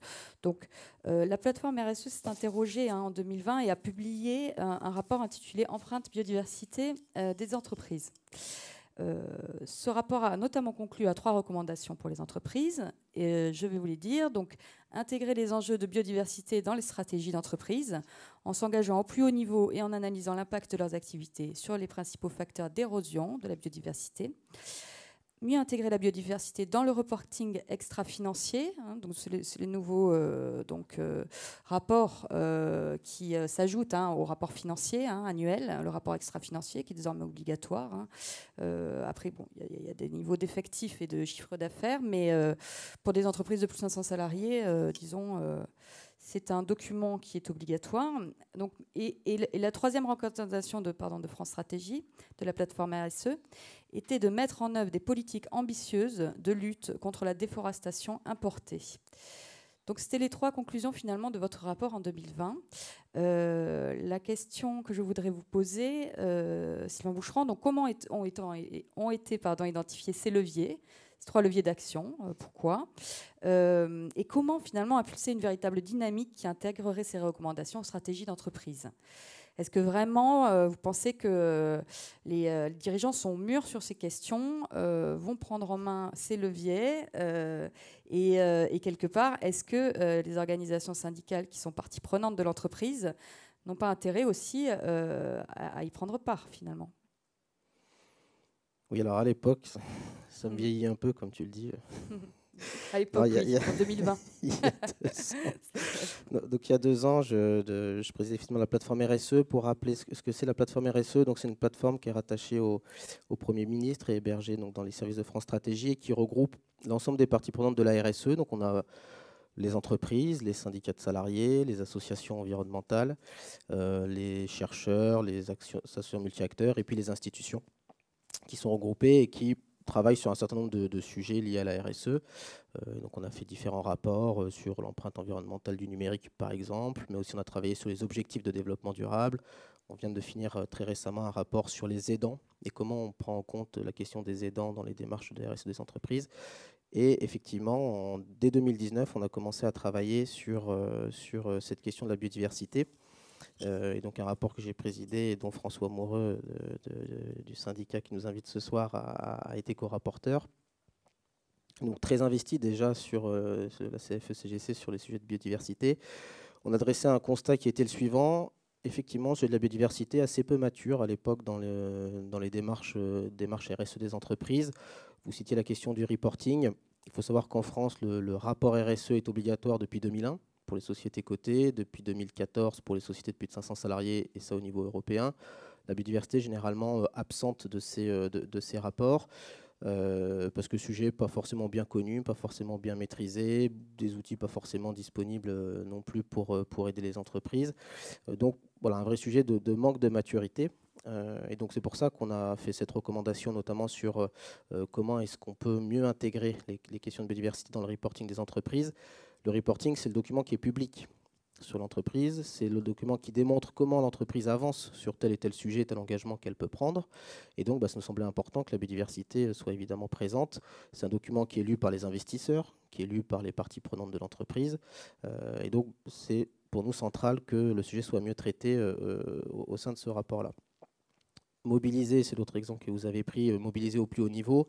Évidemment, si on considère que la biodiversité, c'est un enjeu majeur pour l'entreprise parce que c'est un enjeu, on l'a dit très succinctement en introduction, aussi de mobilisation, d'implication des salariés, d'attractivité pour les recrutements. C'est un enjeu sur les ressources, on a parlé des risques. Ça peut être un enjeu d'image, voire d'opportunité pour développer des nouveaux business models ou des nouveaux produits et services. Si on considère que le sujet est stratégique, il doit impérativement être porté au plus haut niveau de l'entreprise. Sinon, on n'a pas cette capacité à transformer profondément l'entreprise. Donc c'est pour ça qu'on avait fait cette recommandation. Et puis après, on en avait fait une que vous n'avez pas citée, mais que je me permets de citer là, qui était justement aux organisations syndicales de sensibiliser les adhérents aux enjeux de la biodiversité, dont la lutte contre la déforestation importée, puisqu'à l'époque, le gouvernement travaillait sur la SNDI, la Stratégie nationale pour la déforestation importée, donc c'était un enjeu qu'on avait trouvé important de rappeler. Et donc, pour finir la recommandation, donc, mieux former, sensibiliser les adhérents syndicaux aux enjeux de biodiversité pour pouvoir être force de proposition dans le cadre du dialogue social et la mise en œuvre de certaines dispositions, dont le devoir de vigilance, dont on ne parlera pas forcément ici, mais qui est une question de comment on prend en compte les enjeux droits humains, sociaux, environnementaux dans les chaînes d'approvisionnement et chaînes de valeur des entreprises.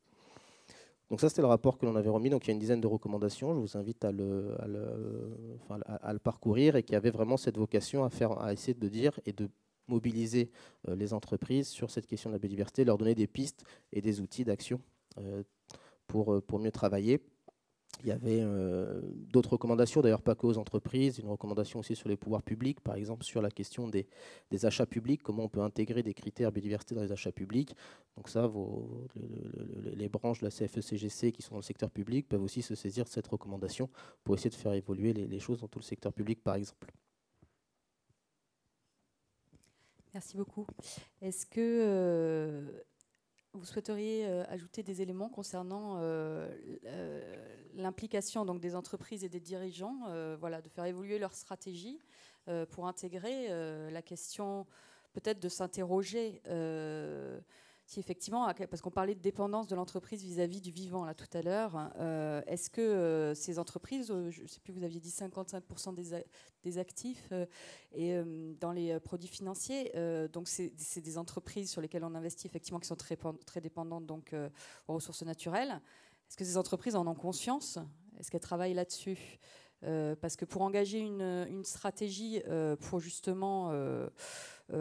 est-ce qu'il ne faut pas commencer justement par savoir à quel point on est dépendant du vivant et est-ce que c'est possible en réalité? Parce que je ne sais pas.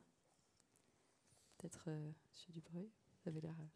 En tout cas, on pourrait citer, sans citer des marques, des exemples concrets, en particulier dans le domaine du luxe, dans lequel ces entreprises savent bien que le risque d'image est considérable et ont très bien analysé tous ces risques qui étaient liés à certaines matières premières classiques dans le domaine du luxe pour se prémunir contre ces risques. Donc là, je pense effectivement, et je dirais même, d'expérience, que j'ai l'impression que souvent, les entreprises ont plus le souci du long terme que les pouvoirs publics dans certains dossiers. Parce qu'effectivement, elles pensent le long terme dans l'intérêt à la fois de leurs actionnaires et de leurs salariés, je l'espère. Je vous donne un exemple concret d'un partenaire que l'on a qui collecte tout ce qu'on creuse sous Paris actuellement pour trouver un endroit où on pourrait étaler ces terres. Et l'idée, c'est de dire, finalement, plutôt que de les étaler bêtement, compte tenu que sur un terrain plat, du coup, on va faire des collines, eh bien, du coup, il y a un versant au nord et un versant au sud. Et on sait d'expérience sur les terrils du nord que ça permet effectivement de voir s'implanter, si on est intelligent, toute une biodiversité qui n'était pas présente dans le milieu d'origine, mais qui va effectivement proliférer si on sait aménager intelligemment. C'est la manière d'utiliser ces terres. Ça ne fait pas un surcoût énorme ou une perte énorme, mais pour cette entreprise, eh bien, c'est intégré dans son modèle économique et il peut effectivement s'en prévaloir par rapport à des clients. Je vous prends un autre exemple qui est l'industrie des carrières. L'industrie des carrières creuse des trous et la règle, c'était ensuite de reboucher pour remettre au niveau du sol.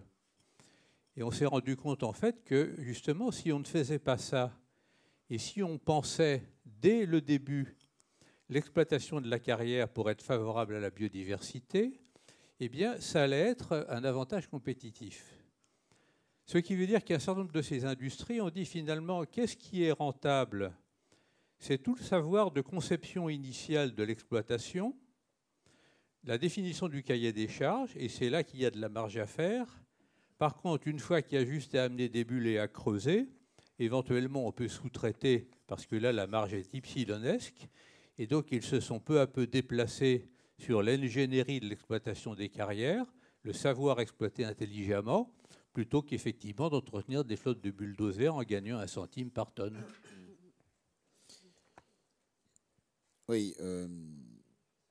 La question que vous posez, c'est est-ce que les entreprises ont le niveau de conscience et d'engagement? Bon, nous, à l'OFB, on a un programme qui s'appelle Entreprises engagées pour la nature.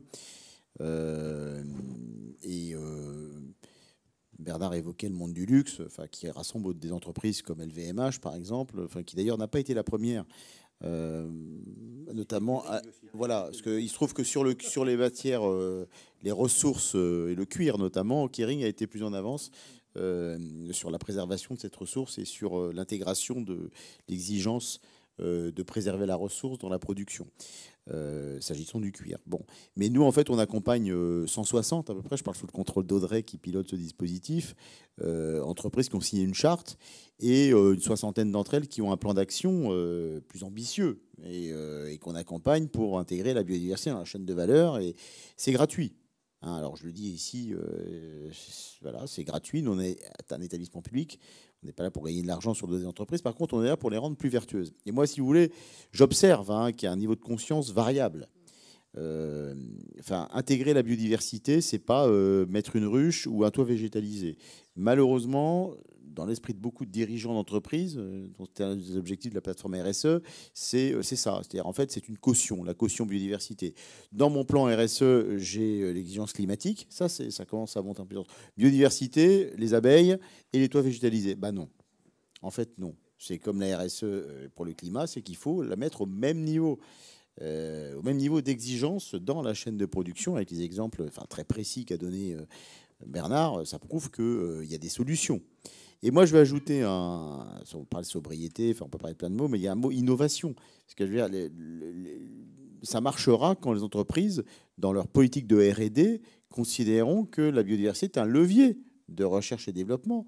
Nous, on démontre aussi à travers des programmes de recherche, des programmes live, par exemple, qu'il y a des solutions fondées sur la nature qui sont très rentables, économiquement et qui sont des bonnes idées pour la biodiversité. Donc, je pense que l'innovation, ça crée de l'emploi, ça crée de la richesse. Et là, par exemple, je termine là-dessus, on parlait de critères de notation extra-financiers. Bon, c'est très bien, mais il y a aussi une réorientation des modèles de notation financière qui devraient intégrer, je pense, beaucoup plus.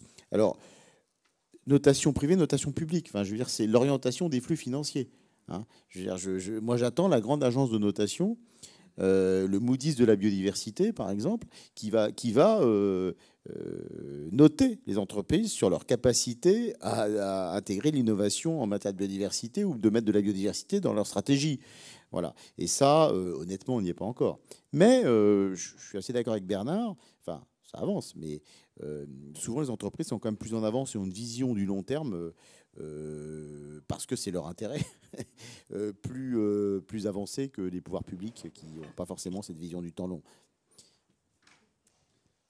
Si je peux me permettre juste un exemple emblématique, ce qui nous a sauvés quand même de l'épidémie de Covid, c'est qu'un chercheur américain dans les années 60 s'était dit, mais dans ces sources chaudes du parc de Yellowstone, y a-t-il des êtres vivants? Il a trouvé qu'il y en avait, des bactéries, et surtout qu'elles se multipliaient. Il s'est posé la question, mais comment font-ils pour multiplier leur ADN à 70 degrés?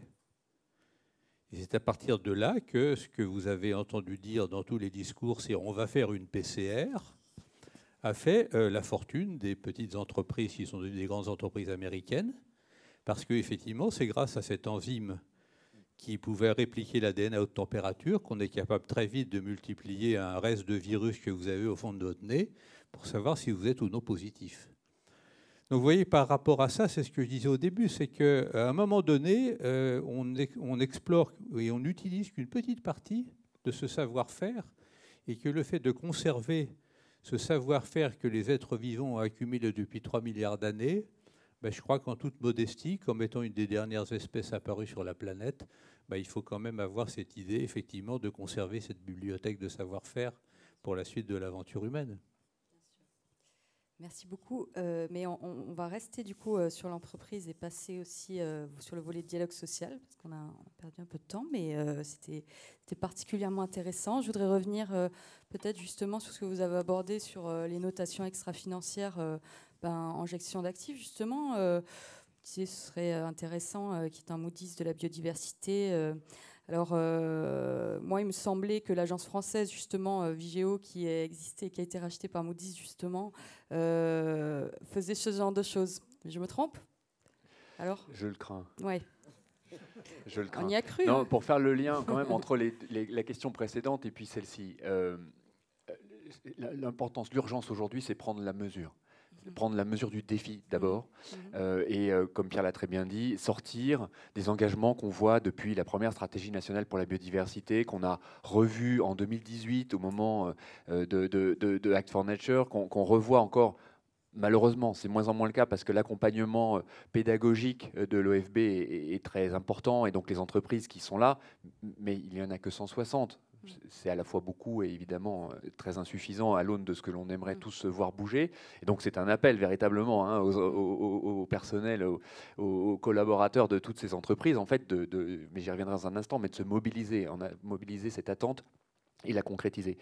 Prendre la mesure, c'est un défi auquel nous nous sommes attelés, nous, il y a quelques années, finalement en comprenant que ce qui avait été finalement probablement le plus transformateur au moment de la COP21 en 2015, au moment de l'accord de Paris, c'était d'avoir ce triptyque alignement, outils de mesure, métrique, synthétique pour exprimer les choses. Et donc d'avoir le scénario 1,5 degré, le bilan carbone, je caricature vraiment, mais voilà, et la tonne équivalent carbone pour parler de manière uniforme au niveau international de quelque chose qu'on exprimait de manière synthétique. Et on s'est dit, mais en fait, si on continue à pousser nos histoires d'écosystèmes, d'espèces, de listes rouges, d'aires protégées, machin, est-ce qu'on arrivera à adresser le sujet dans son entièreté? La réponse, c'est que c'était finalement infiniment nécessaire, mais que ça n'apportera pas la réponse complémentaire attendue. Et donc, il faut qu'on arrive à trouver autre chose. Il fallait qu'on arrive à trouver autre chose. Et donc, on s'est lancé chez CDCB, mais en fait au niveau du groupe Caisse des dépôts et avec l'appui d'un certain nombre d'organismes de recherche, dans cette espèce d'aventure d'essayer finalement de calquer ce qui avait été fait sur le carbone, sur la biodiversité. On est allé trouver des modèles et des métriques qui existaient déjà, qui avaient été développés par la communauté scientifique, en Angleterre, en Hollande, aux États-Unis, et on a développé un outil qui s'appelle le Global Biodiversity Score, qui est l'équivalent du bilan carbone pour la biodiv, et qui permet aux entreprises aujourd'hui, on a 22 multinationales qui ont ou sont en train de faire leur bilan biodiversité, comme elles ont fait leur bilan carbone, et qui donc aujourd'hui ont, en statique dynamique, en prenant les 3 scopes, milieu terrestre, milieu aquatique, une information qui s'exprime en l'occurrence en MSA km², donc en niveau de dégradation moyen d'un kilomètre carré ou d'un mètre carré. Et ça leur... Alors c'est généralement les patrons, quand on fait notre restitution, tombent de leur chaise, parce que là, d'un coup, ça leur donne un niveau de responsabilité, alors de dépendance, de risque, etc., mais un niveau de responsabilité. ce qui est très intéressant là, c'est que tout d'un coup, on sort de ces modestes feuilles de route, de ces engagements un peu opportunistes, etc., pour aller vers « Ah, ok, j'ai quelque chose qui doit se construire de manière structurelle dans mon activité, dans mon business, dans mon entreprise ». Parallèlement à cela, le fait qu'on ait aujourd'hui ce type d'outil, on n'est pas le seul, il y a quelques initiatives sur la planète et 2 grandes métriques, le PDF et le MSA km², donc ça ne fait pas énormément d'initiatives, mais enfin bon, ça commence à poindre quand même. Parallèlement, la législation et notamment la réglementation française a évolué. Quelque chose qui était un peu sous-jacent depuis 2018, si je ne me trompe pas, dans la loi énergie-climat, c'était l'extension du reporting obligatoire, donc le reporting extra-financier, pardon, à la biodiversité. Le fait qu'il y ait des solutions existent pour pouvoir mesurer l'empreinte des entreprises, mais peut-être celle des portefeuilles investisseurs, a fait que le législateur a cru bon, l'an dernier, en mai 2021, de sortir un décret, le fameux article 29 LEC, qui, dès 2022, impose l'élargissement, l'extension à la biodiversité du reporting extra-financier des portefeuilles d'actifs de plus de 500 millions. Ce qui fait que, globalement, ça concerne énormément d'investisseurs. Large cap, donc l'univers coté, le CAC 40, ces grandes entreprises, mais également le small middle cap à partir du moment où la taille des portefeuilles est assez conséquente. Et là, tout d'un coup, on se retrouve dans une dynamique qui, en tout cas, nous intéresse beaucoup. Donc, le Moody's n'existe pas vraiment encore, mais nous avons lancé le 8 juillet 2021. Donc, vous voyez, c'est très récent. J'étais encore avec Jean-Marc Jancovici ce matin pour discuter de la suite. Nous avons lancé avec Carbone 4 Finance une première solution pour que les portefeuilles investisseurs puissent, sur la base de données statistiques et financières, donc vous voyez, on est pour l'instant vraiment à gros grains, on pourrait y revenir tout à l'heure, on est très loin des solutions qu'il nous faut véritablement pour aller vers l'action, mais néanmoins, pour la dimension pédagogique, c'est une avancée importante. Donc on a cette solution, la base de données s'appelle Biodiversity Impact Analysis, et elle s'utilise comme les autres bases de données data provider, et donc les investisseurs peuvent, doivent, mais du coup peuvent également mesurer leur empreinte biodiversité dès 2022. Ce qui va être très intéressant là-dedans, en fait, c'est l'interaction investisseur-entreprise, investisseur-patron. Et comment, dans le cadre du dialogue actionnarial, et c'est pour ça que je suis très heureux, moi, de travailler au sein de l'établissement public Caisse des dépôts, qui est présent dans plus de 800 entreprises, et dont le boulot, c'est finalement de valoriser l'épargne des Français, notamment celle du livret A, pour créer une dynamique, contribuer à une dynamique économique du pays. Tout ça dans l'intérêt général, bien sûr. Et donc, quand la Caisse des dépôts est présente dans une entreprise, ce n'est pas simplement pour sa rentabilité financière. Ça l'est aussi pour des questions d'emploi, pour des questions de stratégie nationale, pour des questions de crédibilité sur tel ou tel engagement politique, mais en le projetant sur le long terme, etc. Et donc là, on est en train, de manière assez structurelle, je crois, en tout cas j'y crois beaucoup, de mettre en place une autre forme d'échange entre l'investisseur et l'entreprise. Et donc on va pouvoir, par cette boucle que je pense positive, rétroactive positive, créer ce dialogue, le renforcer, donner l'envie évidemment à l'investisseur d'investir autrement. On a encore un peu de travail, mais aussi donner la possibilité au patron de comprendre comment répondre à l'investisseur, donc comment lui continuer à construire son relais de croissance, mais peut-être en se posant davantage et de manière du coup plus structurelle la question de la biodiversité. Voilà, donc on est, et c'est un petit cocorico parce que cette dynamique, l'Office français de la biodiversité y a participé. Pierre, tu l'as évoqué, le travail que l'on a fait tous ensemble avec l'AFD, la Banque de France, les formations qu'on est en train de faire avec la BCE. Enfin, on est vraiment en train, au niveau européen et au niveau international, de, comment dire, peut-être proposer un horizon, proposer une méthode pour adresser le sujet au bon niveau et essayer d'entraîner à travers ça les changements transformatifs qu'on appelle de nos voeux. Merci beaucoup. Alors, on a parlé effectivement des 160 donc entreprises engagées pour la nature que vous avez reconnues, des actions des entreprises et même du secteur financier pour travailler la question de nouveaux critères intégrant la biodiversité dans les notations des actifs. On dirait, est-ce que le volontarisme des dirigeants sera suffisant finalement? Et au vu des échéances qui paraissent quand même très, très proches, Et est-ce que, donc pour revenir au dialogue social d'entreprise, et le fait, comme je vous le disais tout à l'heure, que la loi climat est dotée, les représentants du personnel, de prérogatives environnementales, moi, je dois vous dire que lorsque je suis contactée par des représentants du personnel, bien souvent, c'est la question de la pérennité de l'activité qui se pose, et donc de la problématique de la pérennité des emplois, des besoins de compétences sur des nouveaux, parce qu'il y a des secteurs, finalement, du fait de la pression réglementaire de la transition écologique, de ce que souhaite la mise en œuvre des accords de Paris, de la SNBC, etc., qui font que les filières sont pressurisées d'un point de vue réglementaire et qu'en fait, le volontarisme des dirigeants, c'est pas tant ça, en fait, finalement, qui laisse transparaître une grosse transformation de l'économie à court ou moyen terme.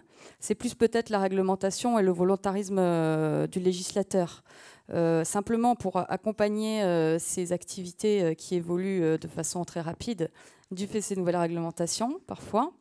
On pense à des secteurs évidemment énergétiques, auto, bâtiments, ça c'est une évidence, mais finalement tout est touché. Les salariés en entreprise se voient finalement, voient leur entreprise évoluer de façon très rapide, voire drastique, avec potentiellement des remises en cause d'activité, des fermetures d'activités expliquées par la transition écologique parfois même. Comment effectivement accompagner le dialogue social et les acteurs salariés finalement à s'impliquer sur ce sujet, peut-être de façon aussi constructive dans l'entreprise pour appréhender ces problématiques. Est-ce que je sais que c'était aussi un enjeu de la plateforme RSE, Sylvain Boucheron, de s'intéresser au dialogue social et comment le dialogue social pouvait prendre en compte la question environnementale. Est-ce que c'est à travers le biais finalement traditionnel des OS, c'est-à-dire l'impact social et économique de la transition écologique sur l'entreprise, ou est-ce que vraiment on attend des organisations syndicales de s'intéresser vraiment à la question environnementale de façon directe, comme un nouveau pan finalement du dialogue social? Alors la réponse est oui. J'ai développé un petit peu peut-être. Oui, en fait, cette nouvelle prérogative qu'ont les organisations syndicales, les CSE, les représentants du personnel, de pouvoir prendre en compte les questions environnementales, elles sont, à mon sens, un levier extrêmement important sur lequel vous pouvez agir pour mieux traiter ces enjeux de biodiversité. Alors, de manière très concrète, comment ça peut se passer ? Dans un certain nombre de cas, on parlait tout à l'heure des rapports RSE, des reportings RSE, ils sont soumis pour avis, pour revue au CSE, au comité d'entreprise ou aux organisations, aux IRP. C'est l'occasion de dire, il n'y a rien sur la biodiversité. C'est l'occasion de dire, ce que vous avez mis, c'est peut-être un peu faible. Ou aussi de dire, c'est super bien, ce que vous avez mis, vous avancez bien. Et on est heureux d'accompagner la dynamique de l'entreprise si elle est positive sur ces questions de biodiversité. Ça, c'est un levier. Vous pouvez aussi demander, dans ce cadre-là, d'avoir une revue. Enfin, vous avez dans un certain nombre de cas, du coup, cette prérogative de demander une revue sur les engagements environnementaux et la stratégie environnementale de l'entreprise, et donc de pouvoir questionner la prise en compte de la biodiversité. En quoi est-ce que les risques ont été identifiés? On parlait tout à l'heure, la dépendance aux ressources, les impacts, etc. En quoi est-ce que la direction a bien pris en compte ces enjeux qui finalement correspondent bien à la pérennité à moyen terme de l'entreprise. Si on ne traite pas ces questions-là, assez vite, on peut avoir des fermetures d'usines. Il y a quelques années, si vous êtes une entreprise de production de sacs plastiques, si on ne commence pas à s'interroger en se disant qu'il y a un impact majeur des déchets plastiques dans les océans, et aujourd'hui la réglementation a interdit ces types de produits, si on ne prend pas en compte ça et qu'on ne fait pas évoluer sa stratégie d'entreprise, évidemment on ferme l'entreprise. Donc c'est un levier sur lequel on peut questionner la direction. Et puis des actions très concrètes aussi, vous avez du coup la faculté de pouvoir donner un avis sur des projets de déménagement d'un site. Donc c'est l'occasion de dire, tiens, dans le prochain site où on va être installé, est-ce qu'il y a des accès à des espaces verts? Est-ce qu'il y a des sujets de végétalisation? Vous pourrez dire surtout ne pas mettre une ruche sur le toit. Ça, je pense que vous l'aurez peut-être retenu En tout cas, ce n'est pas la seule action à mener en place. On peut avoir des questions de santé, santé, biodiversité, sur la question des salariés, sur lesquelles vous pouvez aussi questionner l'entreprise. Quel impact des questions, des enjeux d'érosion de la biodiversité sur l'évolution des métiers, la formation des salariés. Donc en fait, cette évolution réglementaire, elle donne, je pense, un très très grand pouvoir aux organisations syndicales, aux représentants des salariés. La BDESE, qui va du coup de fait intégrer des indicateurs environnementaux. Vous allez pouvoir suivre de manière très précise les indicateurs liés à la démarche sur la biodiversité. Donc là, vous avez la possibilité aussi de pouvoir questionner, challenger la direction. Peut-être de manière un petit peu connexe, un levier sur lequel vous pouvez travailler, c'est les administrateurs salariés, puisque là, vous avez aussi un accès potentiellement direct à la stratégie de l'entreprise, et donc de pouvoir sensibiliser, mobiliser, former les actionnaires salariés que vous avez dans vos différentes entreprises. Ça peut aussi être un levier fort. Voilà. Donc je pense que maintenant, c'est à vous de bosser. Vous avez un grand pouvoir, utilisez-le. Merci beaucoup. Est-ce que vous souhaitez ajouter quelque chose sur le dialogue social et peut-être les leviers des salariés pour impulser finalement et participer aux stratégies des entreprises ? Tout d'abord, je voudrais revenir sur cette question de l'intervention de l'État, parce que je crois que pour qu'il y ait un dialogue social, l'État se doit effectivement d'incarner la continuité de l'action publique et d'annoncer des objectifs à suffisamment long terme pour pouvoir s'adapter. Et ça, je crois que c'est une revendication qu'on entend de la part des entreprises et qui est parfaitement légitime. Ensuite, effectivement, le fait que cette action publique crée les conditions d'une évolution de marché ou de l'apparition de nouveaux marchés, on sait faire. Hein. Je vous prends juste un exemple. Si on disait, voilà, vous venez d'acheter une exploitation agricole, monsieur, madame, vous avez 60 000 tonnes de carbone dans votre exploitation. Dans 10 ans, nous mesurerons à nouveau votre tonne de carbone. S'il a augmenté, nous vous paierons la tonne de carbone tant. S'il a diminué, vous paierez la tonne de carbone tant. Débrouillez-vous. On crée un marché. Ensuite, les gens font comme ils veulent. Mais ce qu'il faut, c'est qu'il y ait la continuité de l'action publique. Et ça, je crois qu'effectivement, on empathie et qu'on est tous à dire, oui, il faut fixer les objectifs à long terme et s'y tenir. 2 questions quand même sur le dialogue social. Parce qu'effectivement, humanité et biodiversité, je l'ai dit au début, on considère vraiment, notre slogan, c'est « il faut mieux socialiser les questions que de les sacraliser ». Bon, donc. Mais deux exemples récents qui posent des questions difficiles. Le premier, c'est quels sont les gens qui ont le droit de s'en mêler ? Prenons l'exemple de Notre-Dame-des-Landes. Est-ce que seuls les habitants du département avaient le droit de dire ce qu'ils pensaient ? Est-ce qu'il fallait élargir à la région, au pays, à l'Europe ? Ce n'est pas évident. On peut dire la même chose pour l'ours dans les Pyrénées ou pour un ensemble de questions environnementales de ce type. Puis la deuxième question que vous connaissez bien, c'est de quel droit, qui représentez-vous et êtes-vous représentatif ? Alors pour les syndicats, vous représentez des humains, d'une certaine manière, vous pouvez rendre compte à des humains qui vous disent « oui, vous nous représentez bien ». La difficulté pour la biodiversité, c'est justement qu'il faut se prétendre représentatif sans avoir cette capacité d'être contesté. Et ça crée pour des associations comme la nôtre une vraie question éthique qui est est-ce que lorsque je dis qu'il y a un problème important, est-ce que vraiment je suis sûr de représenter des enjeux qui sont réels ? Et ça, c'est une question, vous voyez, je sais bien qu'elle est déjà difficile, la représentativité dans le dialogue social, mais là, elle est d'autant plus difficile qu'on présente des non-humains. Ce que vient de dire Bernard me conduit à prolonger la réflexion, qui est une réflexion. Je ne suis pas un spécialiste du dialogue social dans l'entreprise, mais je pense en effet que il y a deux sujets pour moi là. En effet, c'est la question de savoir quelle est la légitimité du salarié à intervenir dans ce débat au sein de l'entreprise et à être une force motrice finalement de la stratégie de l'entreprise. C'est la conception même de l'entreprise. La question, c'est de savoir quel est le poids du salarié dans une entreprise par rapport à l'actionnaire. Je n'entrerai pas dans ce débat avec vous, mais il me semble que, de même que le citoyen, en tout cas, c'est la conception que j'ai, et c'est d'ailleurs une de nos missions à l'OFB, c'est de considérer que le citoyen est porteur d'une part de l'intérêt général qui est celui de défendre la biodiversité. Je crois, moi, plus souvent à la force mobilisatrice du citoyen sur le décideur public ou privé que le volontarisme naturel des dirigeants, qu'ils soient publics ou privés. Donc, je ne parlerai pas d'amicale pression, je parlerai de pression tout court. C'est-à-dire que la pression citoyenne, on le voit dans les chiffres, hein, 8 Français sur 10 considèrent que la biodiversité est un sujet important. Enfin, quand je vois les débats aujourd'hui, je n'ai pas l'impression que ce soit le reflet.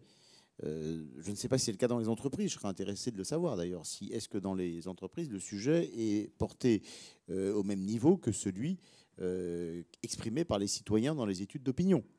Donc tout ça pour vous dire que je crois que les salariés des entreprises sont très nombreux, sont des citoyens et des salariés et des consommateurs en même temps, donc ce sont des gens qui peuvent faire levier et qui, à ce titre, ont évidemment un droit et même un devoir d'immersion, d'action, d'initiative sur ce sujet et de faire en sorte, pour répondre à l'interrogation intéressante de Bernard, de s'approprier le sujet. Et si on ne leur donne pas le droit de le faire, il faut qu'ils le prennent. Voilà, c'est un sujet, dialogue social. Parce que, comme l'a dit Sylvain, dans RSE, il y a social et environnemental. Les deux vont de pair et les deux doivent aller de pair. Voilà. Mais c'est un beau sujet de réflexion qui pourrait nous emmener assez loin. Hein. Oui. Oui, et on va devoir malheureusement bientôt s'arrêter puisqu'il est 19h30. Donc RSE, il y a social et environnemental, ça peut être un bon mot de conclusion. Peut-être si on a une ou deux questions rapidement dans la salle, on peut les prendre. Et puis je vais laisser Madeleine Gilbert, qui est secrétaire nationale de la CFE-CGC en charge du développement durable, ensuite clôturer cette table ronde. Oui, monsieur.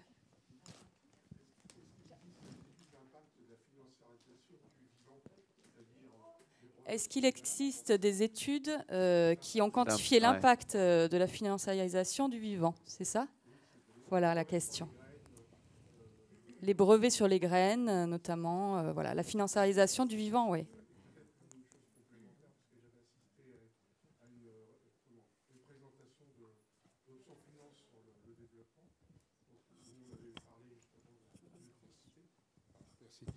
Et je voulais savoir s'il existe des matrices, une corrélation entre les matrices, je dirais, les cartographies de risque au niveau de la biodiversité et les cartographies d'opportunités, selon les méthodes, puisqu'on est dans le complexe. Donc, est-ce qu'il existe une approche, vous avez parlé d'indicateurs, monsieur, donc est-ce qu'il existe une méthode ou des méthodes qui permettent de voir les impacts qu'on a? Parce que c'est très... Pour le citoyen lambda, c'est assez fumeux, on va dire ça comme ça. Merci. Merci beaucoup. Vous avez parlé effectivement du global score. Pardon. Alors, en fait, il y a différents outils qui existent, qui peuvent permettre aux entreprises, effectivement, de s'approcher d'une meilleure compréhension du risque qui est le leur, à ne pas prendre en compte la question de la biodiversité. Je pense que celui qui est aujourd'hui le plus efficace, c'est un outil qui s'appelle Encore, qui a été porté par Natural Capital Coalition, donc une dynamique européenne, qui permet notamment aux grandes entreprises, effectivement, en fait, je vais caricaturer un peu dans des choix dichotomiques, en fait, de rentrer à un moment de rentrer dans un certain nombre de cases, et ces cases leur permettre de rendre plus ou moins matériel un certain nombre de sujets en lien à la biodiversité. Après, il y a évidemment les outils que j'ai évoqués tout à l'heure, dont le Global Biodiversity Score, qui permet, pour le coup, de manière très documentée, de faire la relation entre l'activité de l'entreprise et le fait que cette activité accélère ou pèse sur un certain nombre de pressions que Pierre a évoquées tout à l'heure. Et du coup, je fais juste le lien avec la question précédente, celle que vous évoquez. Le sujet dans le cadre du dialogue au sein de l'entreprise, c'est vraiment d'arriver à poser les bonnes questions, les vraies questions. Et finalement, ce dont on parle, c'est la capacité des entreprises à rentrer dans une démarche de transformation accélérée, véritablement accélérée. On parle d'une décennie maximum pour rentrer dans ces nouvelles dimensions.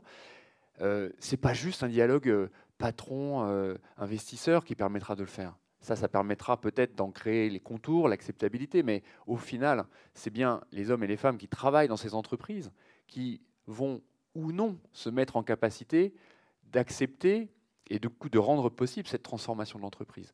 Et donc vraiment, moi j'insiste là-dessus, formez-vous, formez-vous, formez-vous, formez-vous, pour justement éviter le côté, bon, la biodiv c'est sympa, d'ailleurs on en parle un peu à la marge de nos négociations annuelles, mais bon, c'est sympa parce qu'au moins on se retrouve là-dessus. Alors ouais, on se retrouve là-dessus, mais en fait on doit se retrouver sur la puissance transformatrice que ce sujet-là doit permettre d'engendrer. Et c'est quand même positif, et c'est en le faisant et en l'anticipant qu'on permettra véritablement de sauver ou de convertir plus exactement un certain nombre d'emplois, d'entreprises. On sait, c'est clair que des pans entiers de l'économie ne vont pas passer cette vague, c'est sûr. Et donc il y aura de la casse aussi. Mais en responsabilité, prenons-nous, je dirais, par la main, formons-nous, dotons-nous des outils, demandons-les au sein de l'entreprise pour pouvoir rentrer dans cette démarche que, encore une fois, je souhaite positive, de transformation profonde, intrinsèque de l'entreprise. Voilà. Et j'en profite pour faire un peu de promotion de la mission économie de la biodiversité. Tous les sujets biodiversité et économie dont on a parlé ce soir font l'objet de nombreuses publications en collaboration avec de nombreux établissements, notamment avec Humanité Biodiversité, avec l'Office français de la biodiversité, avec de nombreux autres établissements publics.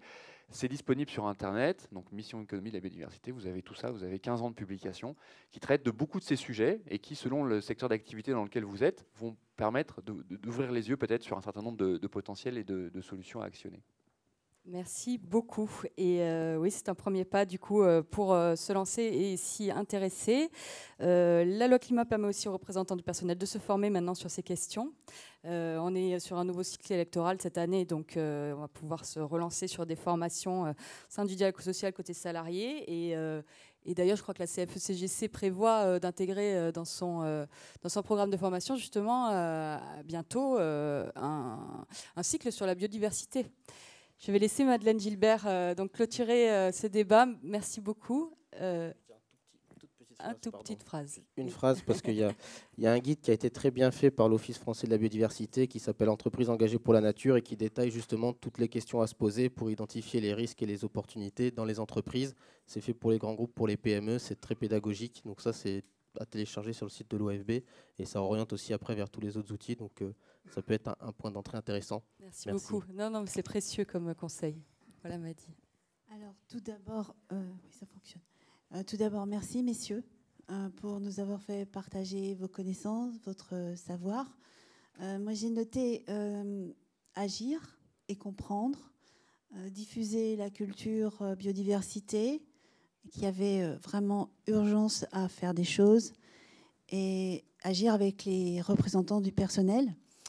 Et donc notre titre, notre conférence ce soir, c'était « Restaurer la confiance ». Et vous l'avez employé, Monsieur Cadier, « Restaurer la biodiversité ». Donc nous, CFE-CGC, c'est ce qu'on va on va s'appliquer à faire justement par rapport à nos contributions, par rapport à nos partenariats avec l'OFB que je remercie ici. Et nous allons effectivement, dans nos actions, nous sommes engagés à monter une formation biodiversité pour nos adhérents, pour nos militants, pour qu'ils puissent agir au sein des instances représentatives du personnel, parce qu'effectivement, c'est un sujet un peu oublié par rapport au climat. On parle beaucoup de climat, un peu moins de biodiversité, mais je pense que c'est un sujet qu'il faut vraiment investiguer, être actif. Et puis aussi, l'autre action que nous mènerons, c'est le répertoire biodiversité, justement pour diffuser la culture biodiversité auprès du grand public, puisque ce répertoire sera en libre accès sur notre site internet et tout le monde pourra le consulter. Et nous nous inspirerons de ce que vous avez porté et de vos connaissances d'experts, de scientifiques et de fins connaisseurs de tout ce monde, de tout cet univers, on va dire. Et moi, je voulais aussi remercier tous nos adhérents qui sont connectés. Nous avions 100 internautes, on va dire, connectés. Merci. Merci pour vos connexions. Merci pour les participants qui se sont déplacés à Paris. Et puis, je vous souhaite une bonne soirée et nous continuerons ce cycle Restaurer la confiance. Merci, messieurs. Et surtout, merci Mathilde, présidente de GET 17, Mathilde Despax, et d'avoir animé cette table ronde. Merci à tous.